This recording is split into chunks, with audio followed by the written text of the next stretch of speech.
മുന്നണികൾക്ക് നിർണായകമായ ഉപതെരഞ്ഞെടുപ്പ് ഫലം LDFും UDFും സീറ്റുകൾ പിടിച്ചെടുത്തെങ്കിലും നേട്ടം UDFിനും നഷ്ടം LDFിനും.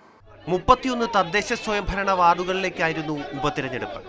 LDF 15, UDF 13, BJP 3 എന്നിങ്ങനെയായിരുന്നു കക്ഷിനില. ഫലം പുറത്തു വന്നപ്പോൾ 17 സീറ്റ് നേടി UDF മുന്നിലെത്തി. 4 സീറ്റ് വർദ്ധിപ്പിച്ചു. LDF 11 സീറ്റിലേക്ക് പിന്തള്ളപ്പെട്ടു. കയ്യിലുണ്ടായിരുന്ന 4 സീറ്റ് നഷ്ടമായി. 3 സീറ്റുണ്ടായിരുന്ന BJPക്ക് 3 തന്നെ. നില മെച്ചപ്പെടുത്തിയില്ല. കനത്ത ആഘാതം LDFിന് തന്നെ. 3 പഞ്ചായത്ത് ഭരണം നഷ്ടമായി.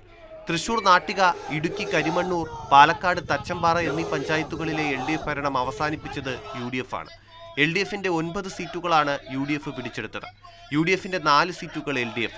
കയ്യിലുണ്ടായിരുന്ന കൊല്ലം കുന്നത്തൂരിലെ തെറ്റിമുറി വാർഡ് BJPക്ക് നഷ്ടമായെങ്കിലും പത്തനംതിട്ട എഴുമറ്റൂരിലെ ഇരുമ്പുകുഴി വാർഡ് പിടിച്ചെടുക്കാനായി. പത്തനംതിട്ടയിലെ UDFിന്റെ സീറ്റ് BJP പിടിച്ചെടുത്തപ്പോൾ കൊല്ലത്തെ BJP സീറ്റ് പിടിച്ചെടുത്തത് LDF ആണ്. അടുത്ത വർഷം തദ്ദേശ തെരഞ്ഞെടുപ്പ് നടക്കാനിരിക്കുകയാണ്.